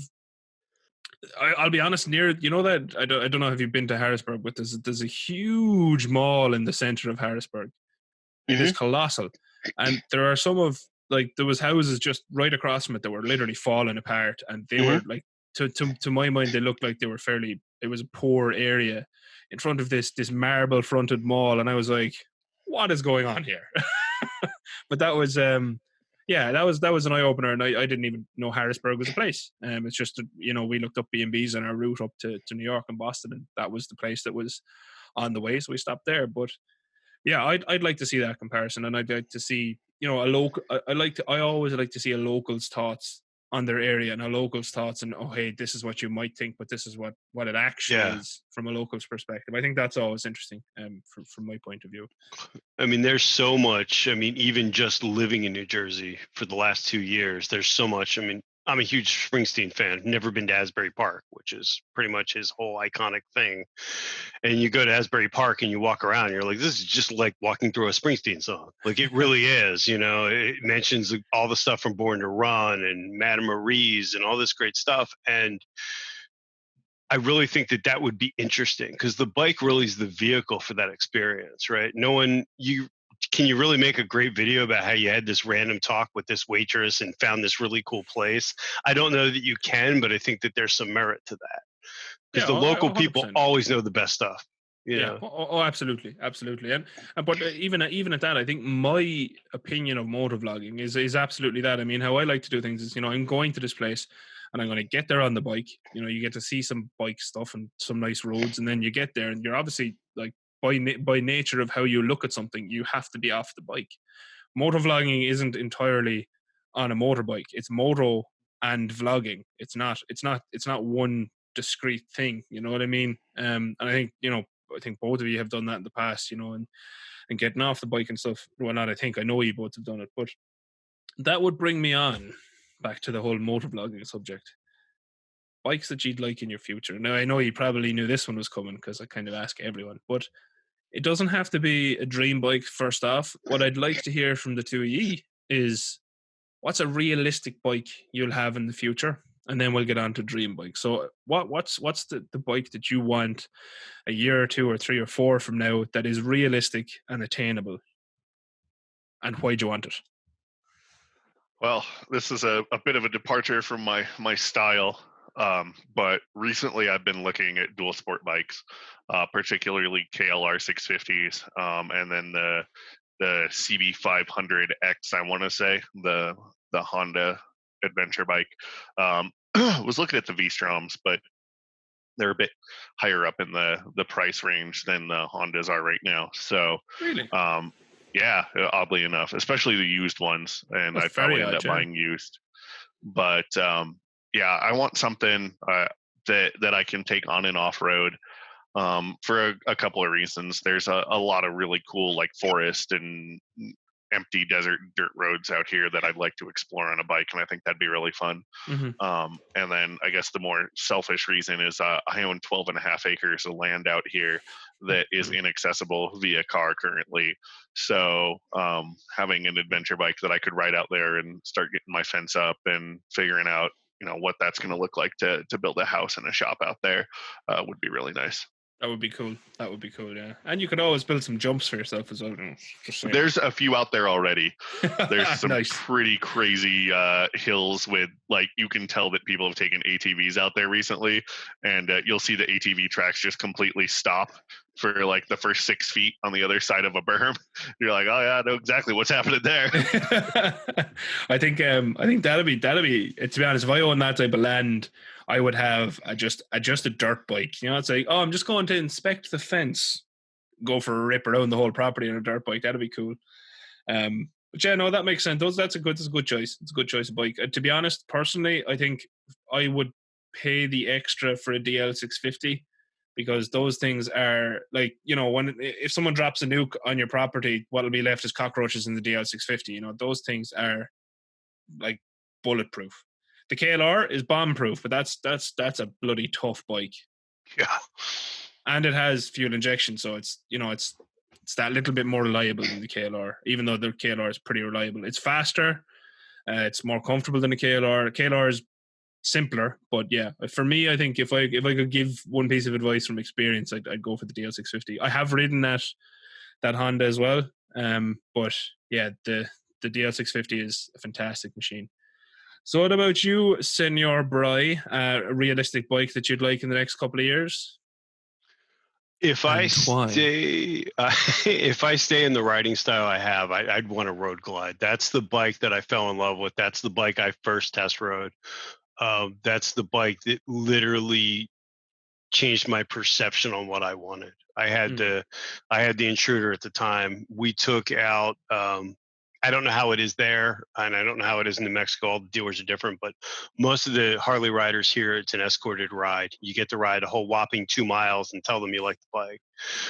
I've never ridden a touring bike bigger than my 1500 when I took out a new road glide. And the guy looks at me, he looks me up and down, because I've got my Olympia jacket on and my showy helmet. And he looks at me and he goes, "You clearly know what you're doing. I don't feel like taking another bike out, so just come back when you come back." I'm like, what? So nice. I took it for a spin. I picked Katie up, took her for a spin, and I really like it. I like that rigid fairing. And a lot of it is I like it because it's different. We wound up buying our bike because economically it just fit. It's a lot easier to find an ultra limited here used in a price point that we could afford versus a road glide. But that would be my next bike.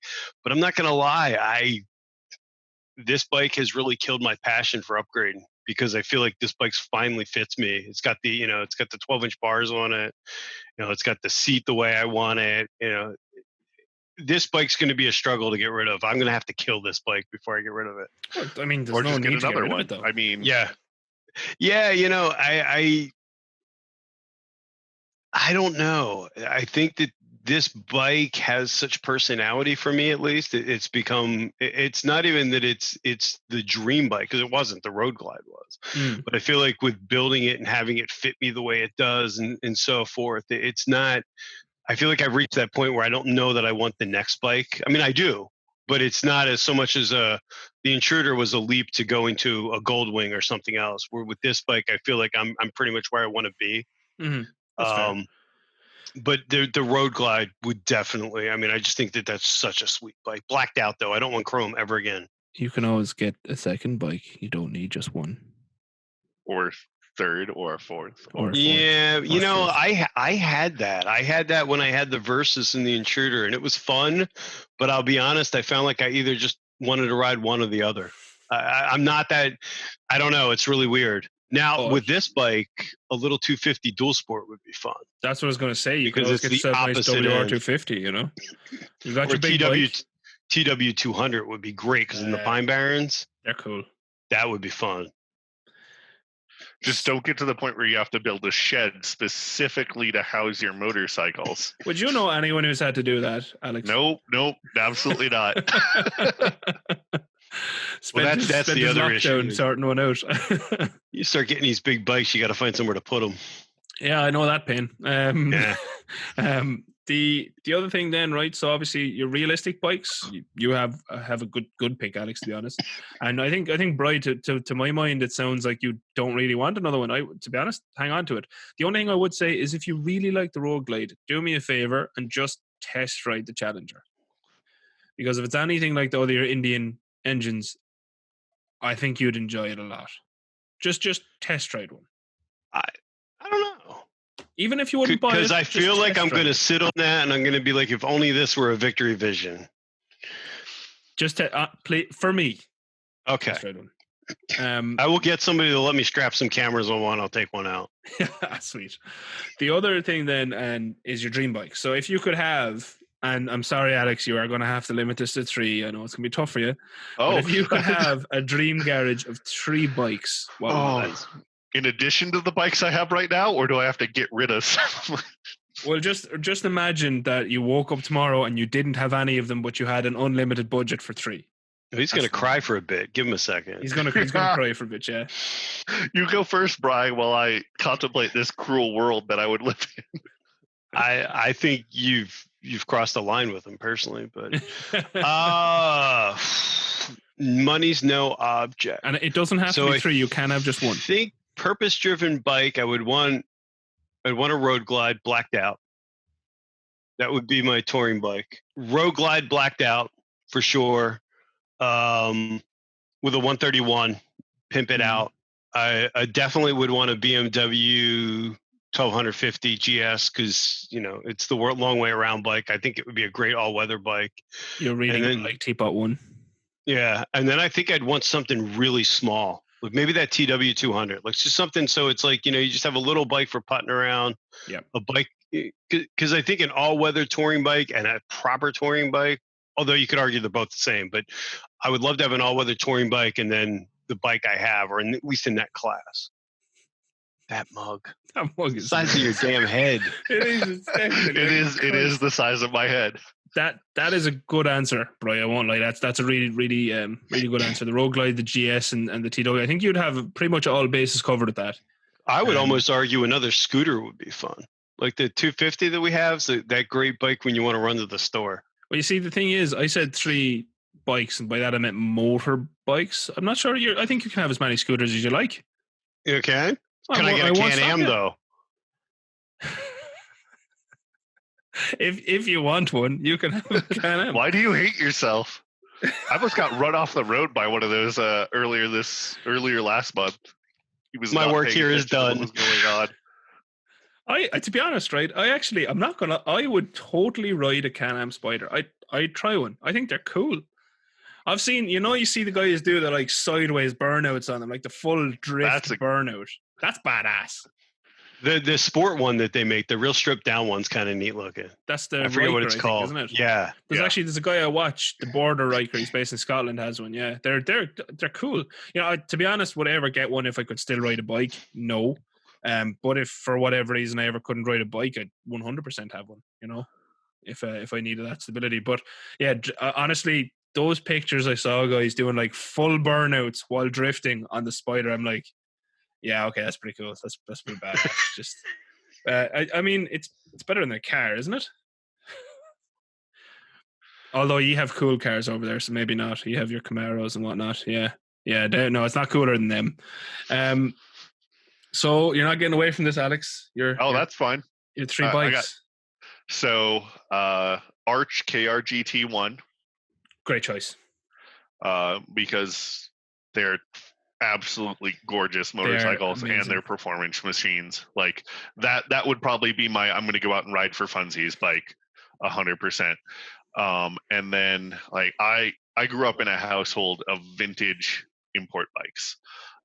So I would want a CBX 1000 because they're very unique. They sound phenomenal, and like I think that's like the best bike to like roll up to a hipster. There's a hipster like coffee shop right around the corner that's all about cafe racers, and like I just love to show up on that and talk smack on all their bikes. Oh man, yeah. Only 2 cylinders. I'd be afraid hipsters would touch my bike. Here's the resale value. I mean, that's why you put a machete on the handlebars. This is New Mexico. Like, we don't mess around here. Fair. You don't touch somebody else's motorcycle. I thought you just had like a massive handgun shoved down the front, no?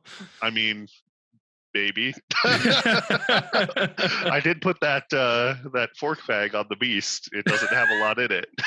There's a reason they reference the New York Reload. Yes, absolutely. Yeah. And then the last bike I would have is I would have a completely toured out VTX 1300, because like that bike, like I want to put some quick detach bags, because like the Beast has a very unique look, and adding a bunch of bags to that will affect it negatively.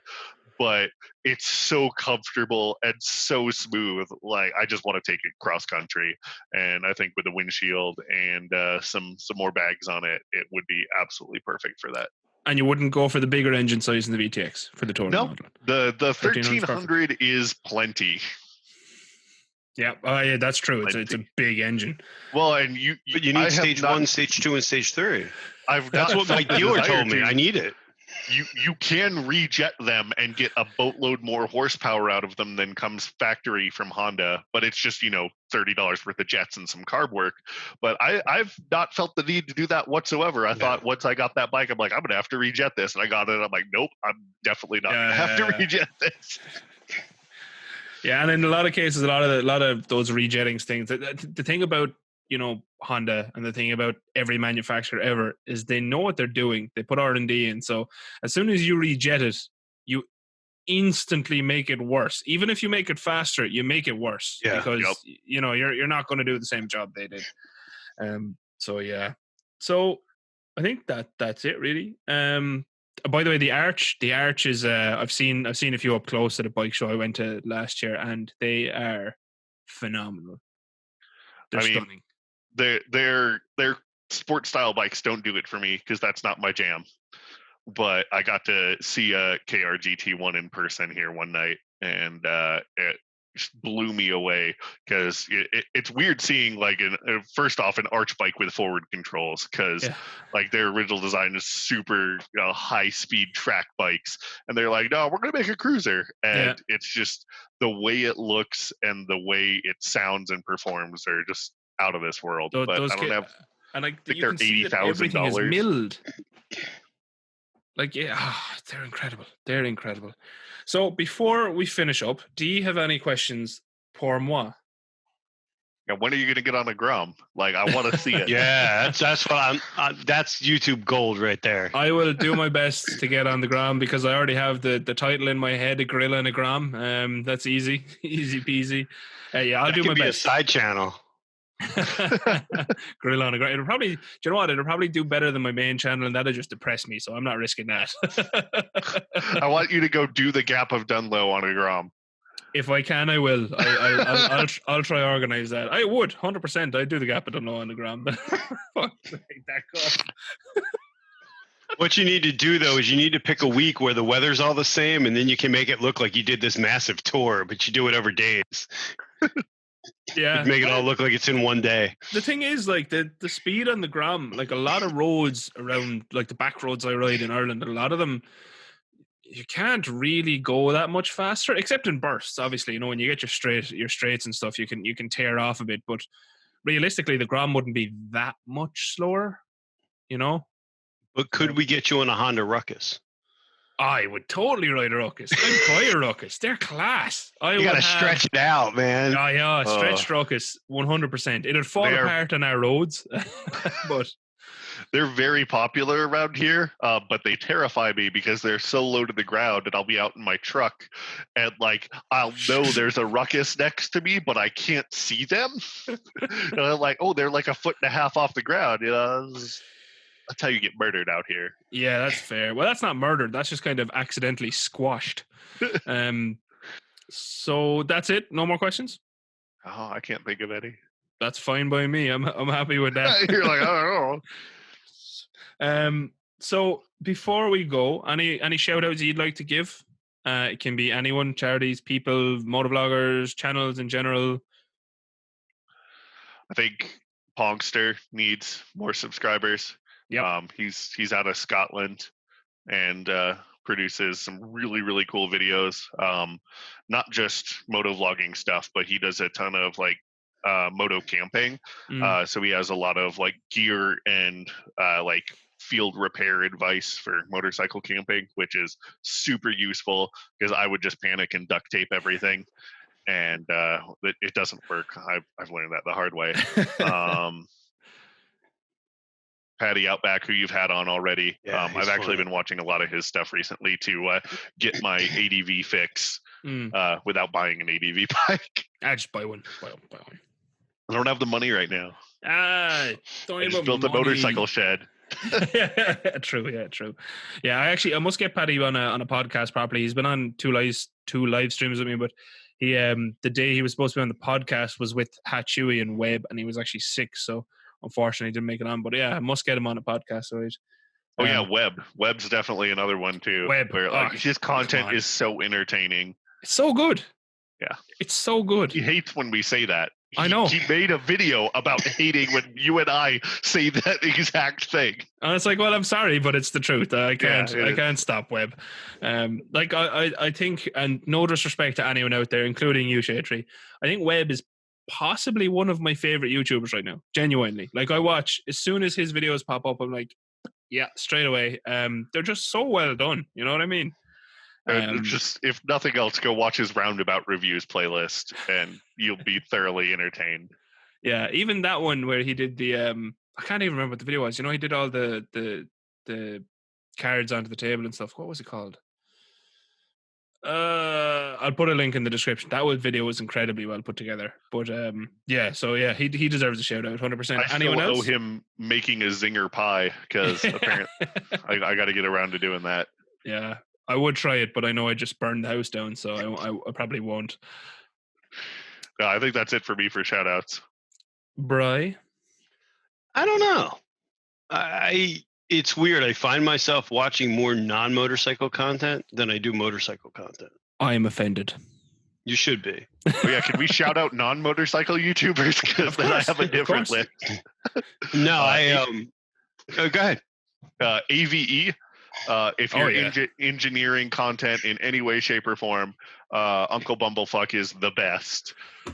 Super entertaining and reminds me so much of Wisconsin and home that like I thoroughly enjoy watching his videos. But you will learn so much while he is entertaining you.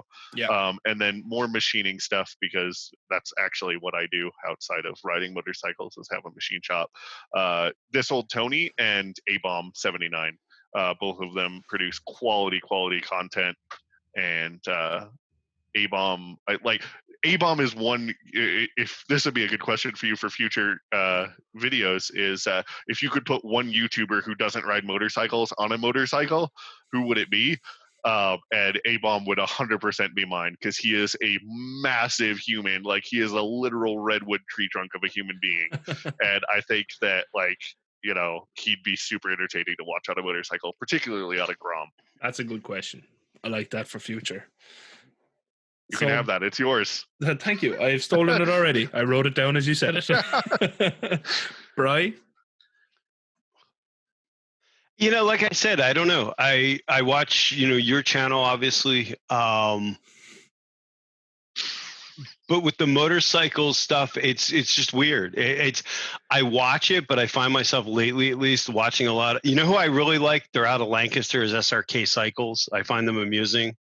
They just do the most random crap with bikes, and it's it's the same loop. It's a review. I don't know. I kind of ping pong them all over the place.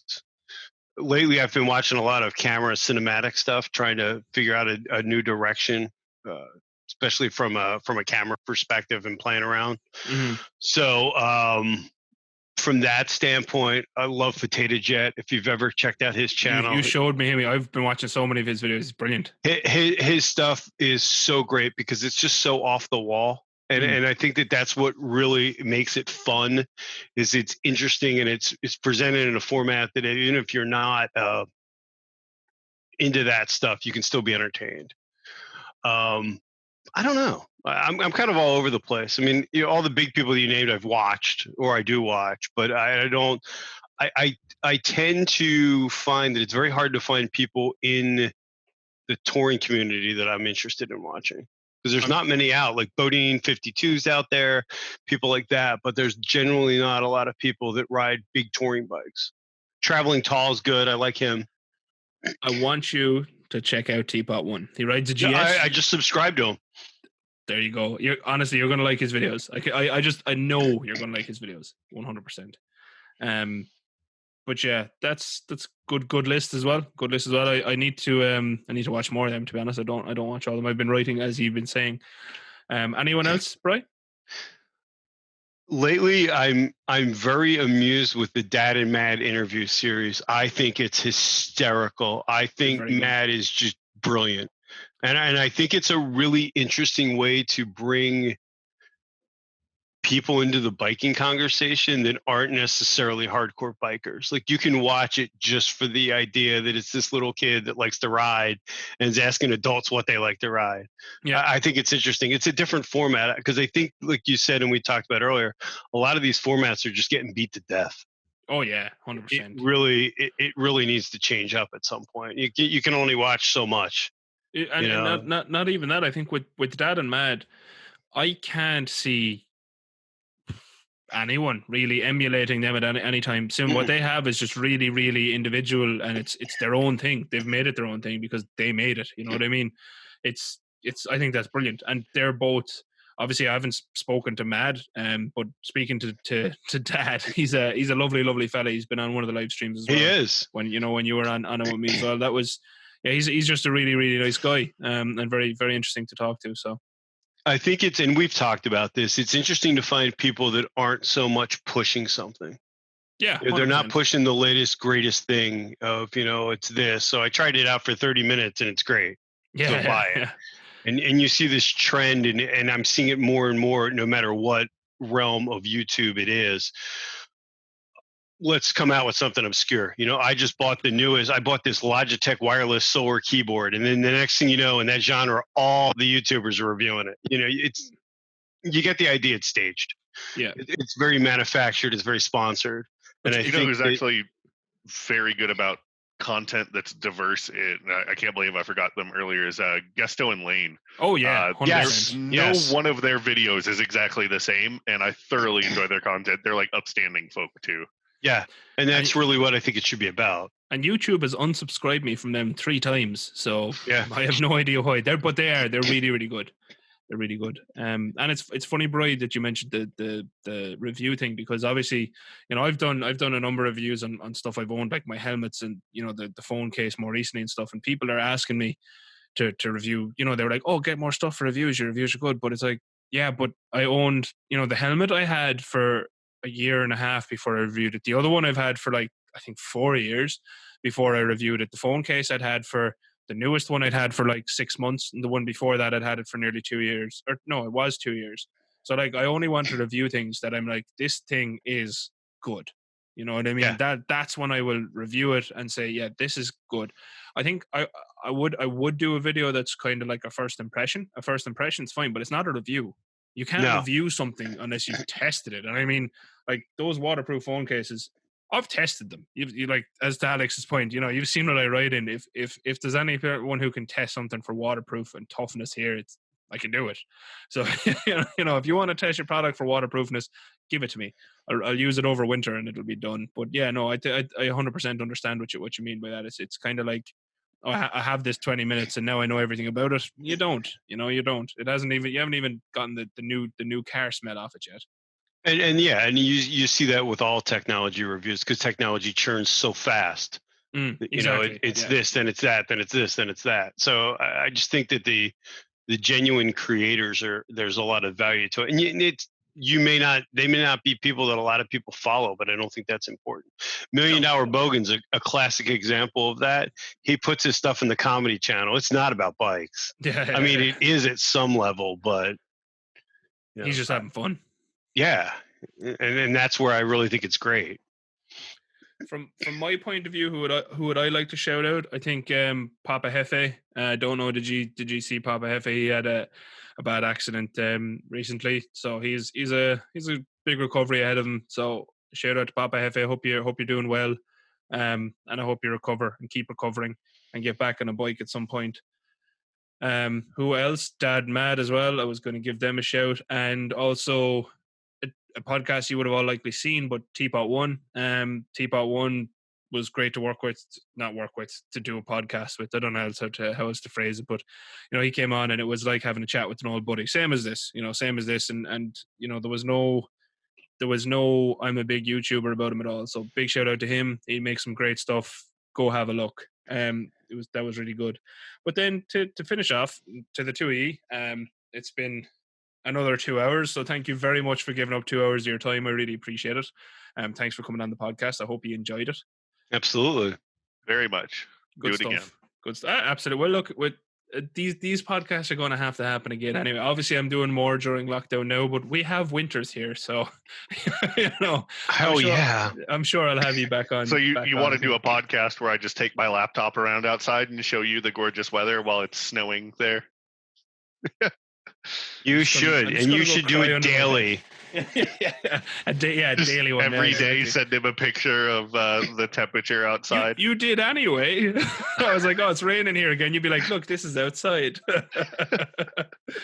But yeah, look, just thanks again. Really, I really do appreciate you coming on. Because like I said this in many podcasts, while some people are like, oh, it's a bit of fun. It is a bit of fun, but you've also given up 2 hours of your day. So I really do appreciate that. And that's it. So if you've watched, thank you very much for watching. If you've enjoyed this podcast, don't forget to subscribe to Gromtrooper, link in the description. GorillaBiker, also link in the description. And everyone else we've mentioned, I don't know what I put links to them all in the description because I'm incredibly lazy, but go check them out. But yeah, until next time, thank you very much for watching. Don't forget to hit my like and subscribe buttons as well. Adios. Would you like to say anything to the outro crew? Yeah, I want to know from the outro crew if you could put a YouTuber that doesn't ride motorcycles on a motorcycle, who would it be and what motorcycle would you put them on? Great outro crew question. Bri, anything for the outro crew? That's actually a really good question. That's a really good question. All right, so hold your big mug up one more time for the outro crew. Goodbye.